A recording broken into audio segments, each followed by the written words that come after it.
Hello YouTube. I guess it's kind of late to do this, but this is really spur of the moment, but I'm just going to do a review of the DSi. So without further ado, let's go ahead and check out the physical properties of it. First of all, I got a blue one because I'm tired of having black stuff like that other DS, which is right there, and other stuff. Yes, that was a JG Wentworth bobblehead. So basically, the first thing you're going to notice is obviously this camera. 0.3 megapixels, not the greatest quality. We'll go into that later. There's the little LED that tells you that it's on. Here we've got the different indicators. I think this is Wi-Fi, charging, and power status. Up here, there's the shoulder buttons. They have little camera icons on them, but I kind of like these. As you can see, they're raised a little bit, and they click more, unlike the other two DSs that kind of have a weird, I don't know, require a little more power. Here's the power adapter. Yes, it's different than the others, so just be thankful it comes with a thing, a power charger. The stylus, slightly longer than the DS Lites. Pretty much the same stylus slot location. Here we have the SD slot. Opens with relative ease, and you just push it down to eject. I don't have an SD card yet. I ordered one a long time ago. Microphone and headphone jack. Back, yeah, nothing special. So the inside, it's one-handed. You'll notice two screens, which are a 1/4 inch bigger. You won't really notice it at first, and you'll kind of just get used to it as you're playing with it. But if you go back to a DS Lite after playing the DSi for a long time, you will notice a difference. The speakers the speaker apertures have been reduced greatly. I can't really tell if there's a difference in sound quality, but whatever, it looks cool. There's the internal camera, and there's the microphone. The buttons, I like these. These are not mushy like the DS Lite, they're more like the original DS. They're very clicky, and the start and select buttons are also a little more clicky, a little bigger actually. D-pad, it's the same shape of the DS Lites, but it's got the clickiness of the original DS, which is perfect for me. Oh yeah, one last thing. Volume controls on the left. There are little buttons up and down. One nice feature is you can hold the select button and press up or down on the volume control to change the brightness of the screens at any time. That should have been included in the first DS, but nothing's perfect at first. Okay, power button has been replaced by the switch has been replaced by this button. Just press it down and it turns on, and so let's get started. Let me turn up my volume. Alright, so I'm just going to scroll through the brightness settings of the DSi. Bear with me. Alright, this is kind of awkward. So here's the lowest setting. Brighter, brighter, brighter. That's the brightest. As you can see, my camera is having difficulties with it, so I'm going to take it back down to normal. Obviously the next thing you're going to notice is the revamped menu system. So yeah, you can just like pick up icons and move them wherever you like, and you can just rearrange everything. You can also scroll using these arrows, or you can click a spot for it to instantly jump to. Also, unlike the original the first two DSs, you had to turn your power off to change a game cartridge. I see right now I don't have anything in it. Just Rhythm Heaven. So when you put it in, here I'll go all the way to the left here. Put it in, and this is a challenge. The second you insert it, sorry, it jumps straight to the cartridge option. So yeah, that's nice. PictoChat is slightly enhanced, not by much. The only additional feature is that it's got a rainbow colored pen. DS download play is still the same. I guess I can go through the DSi Shop. Basically, you know, like the Wii, it's got WiiWare and stuff. This is the DSi Shop. Nice little jingle as it starts up. yeah, so basically you can download games and applications in the future. There isn't that much to choose from right now. You do get a free 1,000 points if you get a DSi before October something.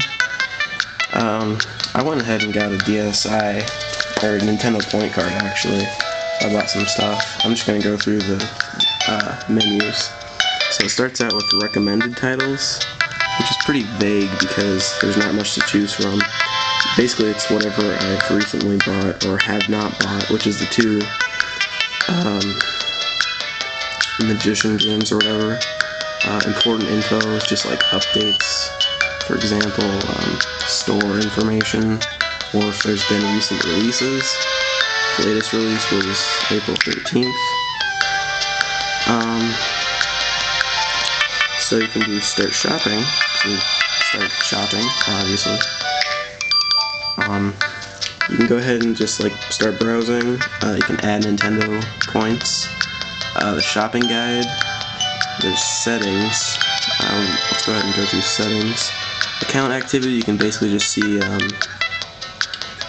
additions to your point balance or deductions, stuff you've downloaded. So it's just some stuff. Downloaded WarioWare, Brain Age, stuff like that. Okay.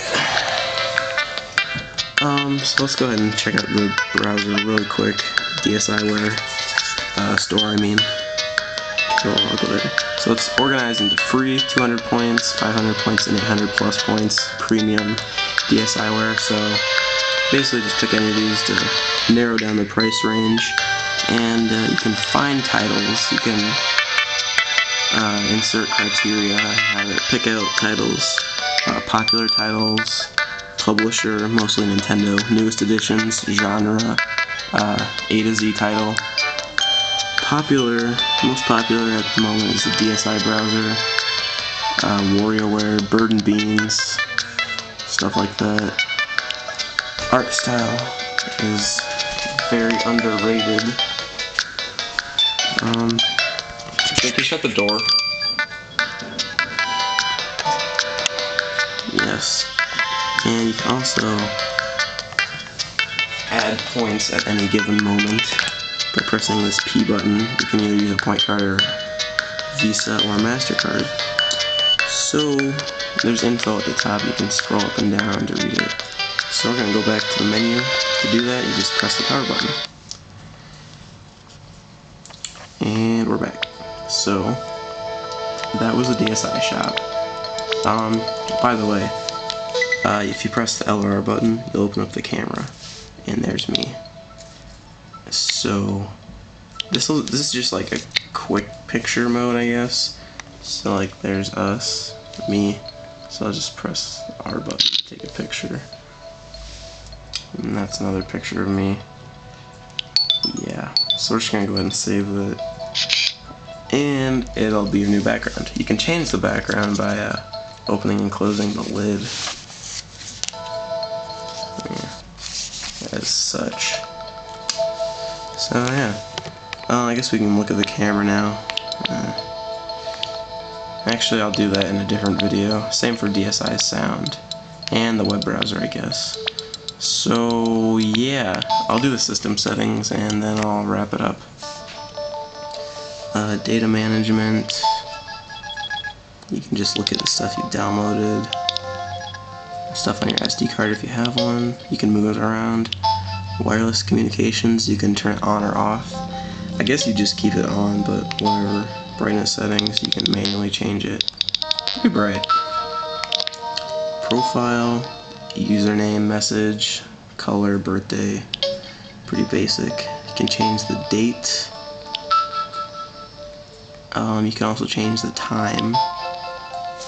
So you can set an alarm, which is here, I'll just do this really quick.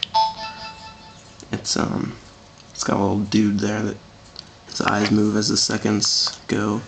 Just press any button to turn it off. I used it once, but I just turned off my DS. Okay, parental controls. I'm not even gonna go into this because if you have a DS and you're on YouTube, chances are your parents didn't buy it for you and set it up. You can calibrate the touchscreen. I wouldn't do that unless you absolutely have to. I screwed up my first DS doing that on accident. Don't ask. Mic test, you can check the sensitivity.